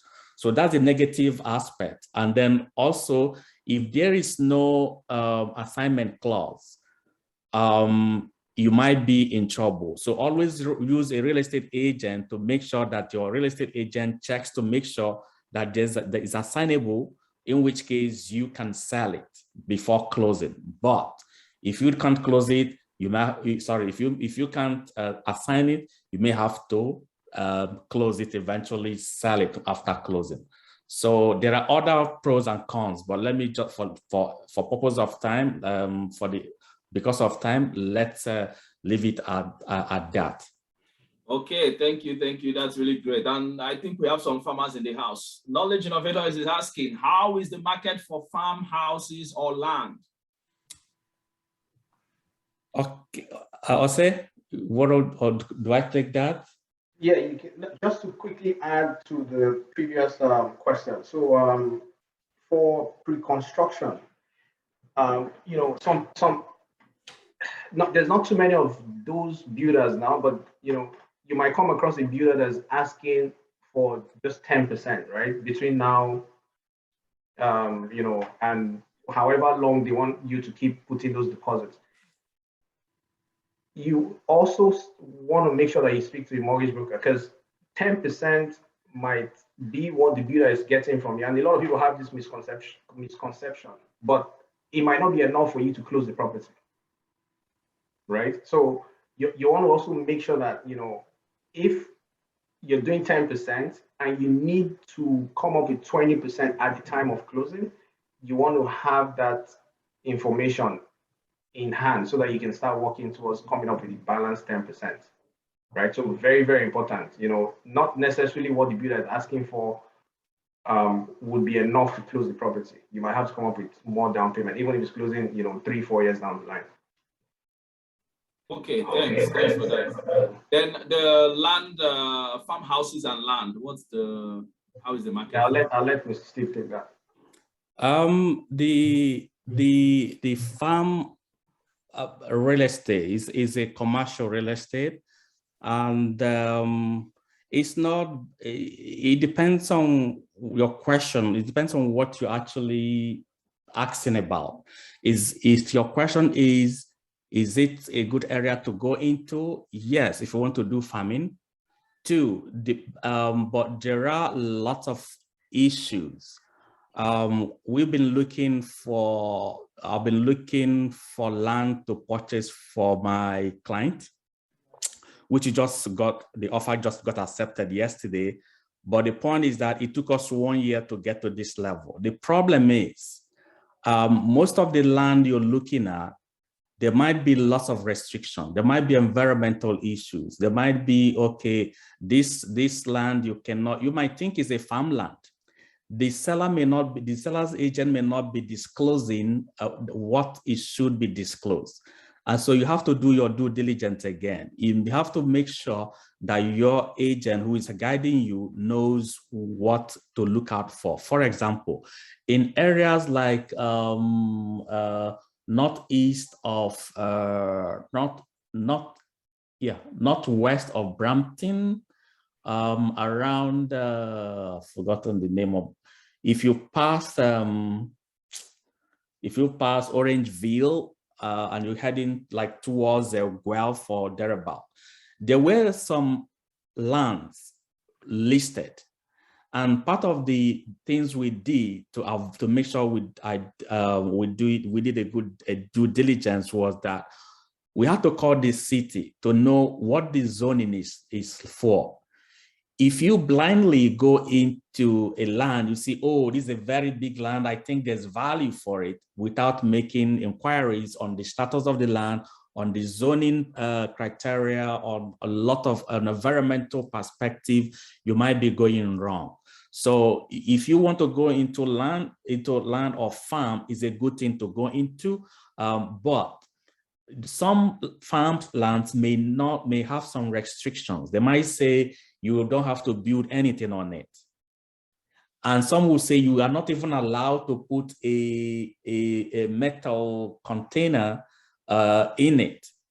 So if you want to do farming and there's no place to store your stuff, that will be a problem. So it depends on what your purpose is. But the point is, make sure that you're guided properly, that make sure that whoever who is helping you, contact the city to know what the requirements are, get someone to do environmental, because if you buy the land, if you buy the farmland and you need to, maybe you're going into animal husbandry, the water coming from the well may be contaminated. So you need to make sure that the person who is guiding you, who is helping you out, knows all that will be looked out for. So there's nothing wrong with doing farms. It's a good thing, but you may have to go very far. The one we are closing on, the offer got accepted yesterday, was actually 2 hours from Richmond Hill. So it's beyond, so you have to drive far for you to get what you're looking for. But in a summary, it's a good thing to do. And also, I think there's also a place called the escarpment, right? The Niagara escarpment, where you can't build there. You may see Greenland, but you can't do anything there. Yeah, so don't rush into buying any land. Make sure you understand what the zoning is for. Yeah. All right. Thank you.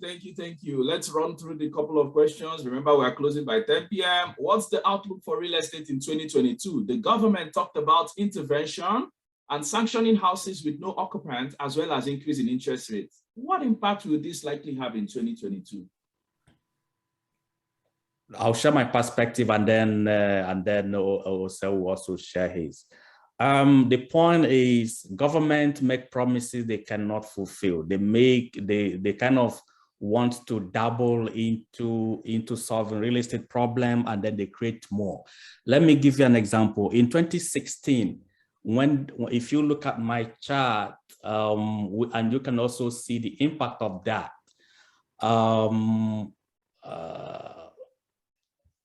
What are you guys seeing? We're seeing a blank white screen. Yeah. Oh, really? Yeah. Or you can talk through the numbers. Okay, perfect. Here. So I wanted to show with an illustration. Okay, perfect. What happened? I can't. Do you have multiple screens?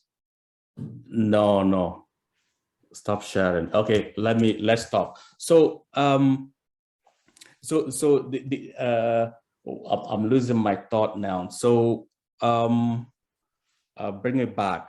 In 2016. Yes. In 2016, the average price then was 920,000 in the Greater Toronto area. Okay, government was thinking that the market was going to crash, and they introduced what was called 16-point housing plan.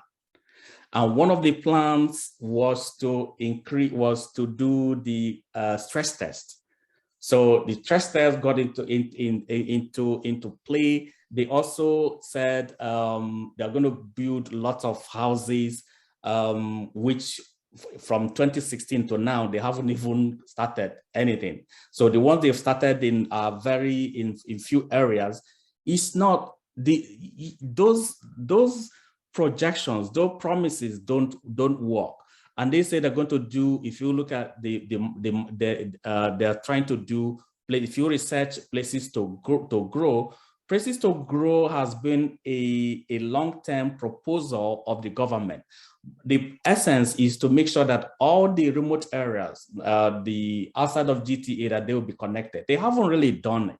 So and they said they were going to clamp down on foreign buyers, and that is why we are now facing, if you're a foreign buyer and you want to buy in Greater Toronto area, you have to pay 15% foreign buyer taxes. The point is that after that introduction, studies showed that the foreign buyers were not the foreign buyer percentage was only 4% of the generality of people buying. So this is not even solving the problem. So what am I saying? What I'm saying is that government will promulgate decrees, rules that are not even effective. The point is, what they have to do is to address supply and demand. It's not just going to put taxes or even taxing people who leave their properties vacant. That will help. But in terms of how this affects the real estate market in 2022, the point is that we might see, because of the interest rate that is rumored to be increased, the activities might be slow, according to my presentation by Modi. That was what I was actually looking for, which I couldn't find it. But the point is that the activities, and coupled with the fact that inflation has is stepping into every economy now, it means that things will be slowing down. So that's all I can wrap up now. Then I'll leave that. I'll leave the rest for Seth to handle. Yeah. So yeah, Mr. Steve has already pretty much covered all the angles there. I was just going to touch on the interest rate. So now, we all know interest rates have been very low for some time. We know the rates have started to go up on the fixed side, right? But again, there's so many options. You can go for 3-year terms, you can go up to 5-year terms. There's even 10-year term mortgages, right? For variable, which is, a very popular product, if you really understand it, it gets affected when the Bank of Canada increases the rate, right? So now we're at 2.45%. If that goes up by 0.25, right? What I'm thinking is they're not going to want to do that too many times, especially now that we're just coming out of the pandemic, because drastic increase in the variable rate over a short period of time is going to affect people's payments. Like, a lot of people have gone into investments, maybe your rental income is covering all of your property expenses, just that the extra $150, $200 extra that you're going to have to come up with every month, is going to be an issue. So I'm of the strong belief that it's going to take a very slow, gradual process, and it's not going to have a drastic effect on the real estate market. What is going to continue to have effect on the market is demand and supply. Yeah. Okay. Thank you so much for that, Ose. Now, I think we just dropped one about insurance claim. Let's move to Victor's question. How can a new permanent resident who still has a valid business back home in Nigeria, but no job in Canada, purchase a house with a down payment as low as 5 to 10%? That should be for you, Ose. There's no program that covers foreign income in the insured space. Remember, I said if you're doing less than 20%, your deal has to be insured by one of the 3 insurers. All the deals I've done for my clients, Dubai, Saudi Arabia, Nigeria, they typically always come up with 20% or more, right? If you go to the bank, typically they would ask you for between 30 to 35%. I have access to a few lenders, just a very handful, that will do 20% and 25%. And I might even have some of my clients on this call that we actually help purchase a property, even while they had not even set foot. So we structured it properly. We coach them on how to move the fund, because that's a big part, right? Like, there has to be paper trail. The bank always wants to see where the money is coming from. It doesn't even matter if the money is already here, but as long as your income is outside Canada, there's a lot more due diligence, and then there's a few countries out there that are on their watch list, right? So to answer your question, there's no program that would allow foreign income in the insured space, to do less than 20%. But once you hit that 20%, then you have options. Okay. How do I eliminate legacy tenants in multiplexes that have good investment potentials? That should be for you, Steve. Good question. Very important question. In the last 2 months, I have two investor clients who purchased investment property with tenants. So that's why I'm smiling, and I'm like, good, you really, it is a very, very important question. One of the things you have to bear in mind when you're buying a tenanted multiplex is that you either inherit the tenants or you have to use that property for yourself. In that case, it defeats the purpose of investment. So there are some rented multiplexes that have a good financial outlay. So if you want to purchase that, it's not a problem. Don't focus on ejecting them.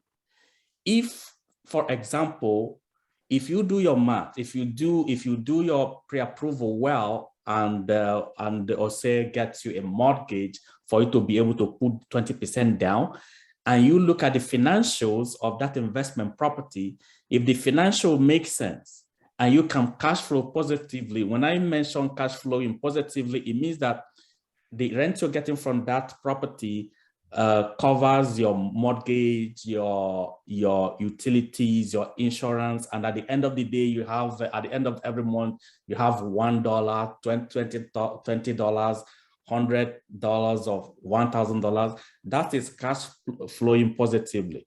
So that shouldn't be a problem to you. But the challenge is that you may have to decide from day one, how do you deal with the tenants? So the problem we had over the last 2 months was that, one, we had a triplex in Hamilton. The triplex, one is vacant, one unit is vacant, one unit was vacant, and then 2 units were occupied. The process is that if you want to buy it, you can say that you want to use one of the units for your family's use.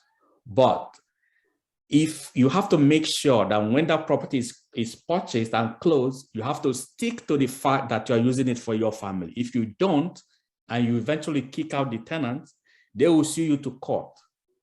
Okay?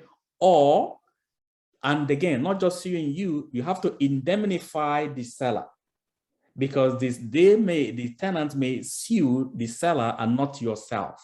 So for the due diligence, it's not a bad investment to inherit them, but you have to make sure that the numbers you're getting make sense. In Oshawa just closed a $800,000 deal. My client is paying $160,000 on 20% down, and then we are cash flowing positively by $300 a month. So you have to make sure that you have to decide, you have to either inherit them or you can eject them if you want, but you have to follow the processes. It's a pain. So you have to know exactly what you are doing. Don't tell your agent, no, I want them to leave. No, the laws of Ontario and other provinces are very, very lenient to tenants. And the Canadian government are not interested in you kicking out anybody anyhow from the property, because we believe in human rights. So you make sure you don't tell your agent, I want them out. You have to make sure you have to bear them up. The power of the people. All right, right about now we're up on time. I don't know, Sita, do you think we should take a couple more questions? Because people are hungry to hear these questions, and this asks me anything. What are your thoughts? Yeah, so what I would recommend for sure, the questions will continue, even if we extend till 12 midnight. I can assure you that the questions will continue. So the most important thing is the fact that both speakers have been able to lay out the fundamentals. They have been able to answer most of the questions, and they have also shared their contacts. Steve contact, Ose contact is there. So what I would recommend is for us to see how we can wrap things up. Tomorrow is work. Today is not Friday, right? So today is Thursday. Okay. So let's try to wrap things up. And if there are other questions, we encourage everyone to reach out to these two experts, and they will assist. Okay, Osta, can I beg to ask one or two, because I see we've not touched things around second mortgage. So I see one or two good questions around. Let's do it. Let's say maybe 5 more minutes. We just 5 more minutes. Great. Ose, so what's your professional advice in mortgage refinancing to purchase a second home? And is it prudent to utilize homeowner equity at the first instance for first-time home buyer? Oh no, let's do the second mortgage home. So it depends on what the motive is. If you have enough equity to pull out from your property and you're upscaling, or you wanna rent out your current property. If you pull out equity and you're having to come up with a lot of the difference on that property that you're moving out from, you might want to relook at the overall deal. But it's a very, very strong asset to have, or tool, this refinance tool. So basically, you're borrowing money against your property. It's still borrowed money, right? The only time you have access to all of the funds on your equity, is when you sell, right? So when you pull out equity from that property and you buy another property, as long as the numbers make sense and is in line with your goals, absolutely, it's very highly recommended if properly done, right? Sometimes you might be leaving a property, like there's a few deals we're working on now where they are currently at, I got them a mortgage at 1.3 variable, right? But the next property they're buying, because they are not able to qualify anymore on the A side, right? We have to go on the B side. So I got them a 2.69% interest rate, but the bigger property that they're purchasing has a basement and a separate entrance, right? So they're renting out the basement. I was able to even use that income because ordinarily they were not even going to be able to qualify, right? So there's so many tricks. Just knowledge of stuff like that will help, you build your portfolio, right? So that was just an example I tried there, but absolutely. Whether you're putting out the money as a one-time transaction or you're setting it up as a home equity line of credit, okay, it's a good tool. It's a good tool. You just gotta be very careful. Make sure that, because once you set up a HELOC, you have access to funds, right? Yeah. Different banks look at those funds differently. Like, it's money that is there for you to take. So some lenders would be okay if you don't spend the money, right? Okay. Other lenders would, even if you have the money sitting in the account, they're going to take a percentage of that balance and apply it to your next deal, right? Okay. So again, we having access to over 60 different lenders, we can figure out where to go to, if, for instance, you're working with someone like me on a deal like that. But absolutely, HELOC, pulling out equity, very fantastic tools if properly done. Yeah, good. Thank you. And the last question for Steve: can I use my husband's 5% to buy the first home and use my other 5% to buy the second home? So these people must be either Igbo people or Ijebu people. Answer this question for us, please. That's very smart. depending on what the mortgage people or sell people will say, but that's very smart. It's very good. It works well for me. And I also advise my client to do that, to utilize that smartness. Why is that? So if I myself am a first-time home buyer and I can qualify, and my wife is also can qualify, there's no point. Ose can answer to that, but there's no point two of us buying jointly. But you have to make sure that you guys will not tomorrow start fighting. Oh, you deceived me, and we went and I bought the property you bought is now under your name. So make sure for the reason you're doing it is that you want to be able to buy more properties. You qualify, myself qualify as a first-time buyer, and I take the advantage, the incentive government is giving us, and then my wife also can also qualify and then take the utilize the advantage government is given. And I think in the long run, I can buy more properties. My wife can also buy properties more properties on her own. So that's an advantage. So it's a good strategy, and it works. It's if well planned. Wow, thank you. I never knew that. I thought before that since both of you are married, once you exhaust that 5%, you don't have that 5% again. But now I'm hearing that there are ways around it, and they do. It's not only for married couple too. OC and Ose can do that. Tony and Ugonjoko can do that. If you want to go into joint partnership, both of you can decide to come together, buy another one, like that's jointly purchased. But then there are family laws, so you have to make sure you meet your lawyer to get advice on the type of tenancy, whether it's tenancy in common or tenancy, I forgot the other one. So yeah, so we make sure that all those are streamed out.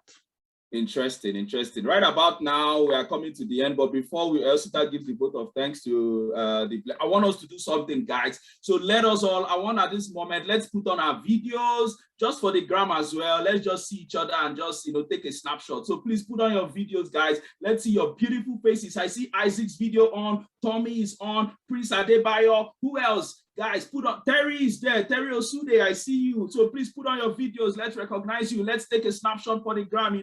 It's not been easy. For 2 hours, we've been coached, we've been drilled, we've been taught many great things. So Remy, give us the snapshot once everybody is ready. Oh, the second page is also getting full. People are putting on their cameras. I see Temi, I see Heptagon, Kemi, Ola, I see Tosin, I see Edafe, I see Annie. There's Sam also. Sam, I love your headphones. I see Kayode Oladapo. I see many great people. So please put on your videos while they take the gram, just for the gram. You know what I mean? Let's see the great people Nika have here. So please, thank you everyone. Thank you everyone for doing that. Thank you everyone for doing that. Okay, Remy, when we're ready to go, just give me a thumbs up and then I'll stop recognizing more people. But hey, Abioye, Yinka, Ola, Tommy, I see all of you. So just put on your video for just 2 seconds. Let's see you and let's take some shots, right? Okay, are we good to go, Remy? Okay. All right, thank you guys. So I pass it on to Osita to just give a all right, great. Excellent job, Chini. Thank you so very much for that great moderation. Thank you so much for that great moderation. Steve, please, could you share your contact, please, on the chat?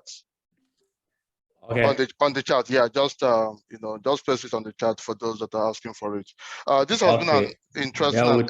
Bear with me while I do that. Yeah, no problem. It up earlier. Excellent, excellent presentation tonight.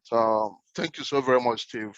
You are, quite knowledgeable. You've been here since 2005. Can you imagine that? That is 16 years now. So when you have a man, that has been here for 16 years and he has been, doing this for over a decade right now. Obviously, he's an expert when it comes to real estate. One of the things that fascinates me so much about Steve is his depth of knowledge and his ability in terms of statistics. He's able to, take you down memory lane so that you understand what happened over the years, and that will help you to give certain confidence, for what probably is going to happen in future. So, Steve, thank you so very much. We really appreciate you tonight. Thank you for everything you've done. Thank you so much. The statistics was demanded last minute by you. It was pressure on me. That was why I wasn't responding to you for those things you were asking me. So, no, nice. Sorry about that. Thank you guys for having me. I know you're up to the tax. I know you're up to the tax. As tech professionals, we've got so many people that are quite logical in our ecosystem. So that was why I had to I say, hey, Steve, this is the armor, right? Ask me anything. But at the same time, those tags will be really invaluable, right? So that we can make sense of it. And really appreciate that you're able to put all that together within a very short notice. Thank you so much. Thank you. And also, what can I say? Thank you so very much, my guy. You've been excellent, no doubt about it. When it comes to mortgage, you know your thing, your stuff. Again, one of the fascinating thing about the two experts tonight is that they are not just like real estate agent or mortgage specialist. They are also real estate investors themselves. So with so many years of experience doing all these things, information is power. And that is really what we are trying to accomplish in NIPCA. It's not about tech. Sometimes we want to vary things, right? Real estate affects every one of us. We want to own our own houses, our own homes, and all that. And that is the essence of this session tonight. To kind of demystify a couple of things for us, throw more insight as well, because again, information is power, especially in this part of the world. There are things you think is impossible. But speaking to these guys, you will see that there are possibilities. So feel free to reach out to them if you are actually in the market or you have any doubt in any of these areas. Reach out to them. They will be, very, very happy to walk you through, guide you. They have also helped a whole lot of members in our ecosystem. And they are here for us as well. They are also member of our ecosystem. So it's not like they are coming from anywhere. They are part and parcel of NIPCA. They are all in our group as we speak. So reach out to them at any point in time, and they will guide you through. What else can I say? NIPCA, we over the years we have pioneered so many impactful programs. All these programs are geared towards empowering our community. We believe so much that an informed community is an empowered community.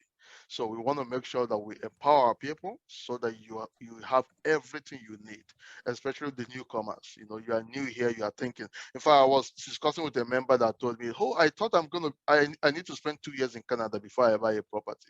I said, who told you that? He said, a friend told me that I need to spend 2 years. I said, what? Which friend is that? So there are so many things that people, talk about. You don't need to spend 2 years. Okay, you don't. So there are a lot of possibilities, Don't just, stay and say, hey, a friend told me. No, reach out to the experts. When you do, then you begin to see possibilities and you begin to see, sometimes I was chatting with a friend as well that told me that, oh, do you know that he heard from someone that talked about having two full-time employment. Is that possible? I was like, why are you asking that kind of question? People are doing it today, right? Due to remote job, there are people working 2 full-time. Some are working 1 contract, 1 full-time. So I even had a member that reached out to me last week and said, I had to reject a 3rd offer. I said, boy, not kill yourself. You're right, people are juggling things, right? And there are a lot of possibilities. So where there are doubts, questions need to be asked, right? That's why we're a community. I regard ourselves, our ecosystem, as a knowledge factory. In a knowledge factory, you don't lack information, except you don't ask. Just ask, and you see how the answers will start rolling out. So on this note, because this is already after 10 here, we want to use this opportunity once again to appreciate Chini. Thank you so much for the excellent moderation.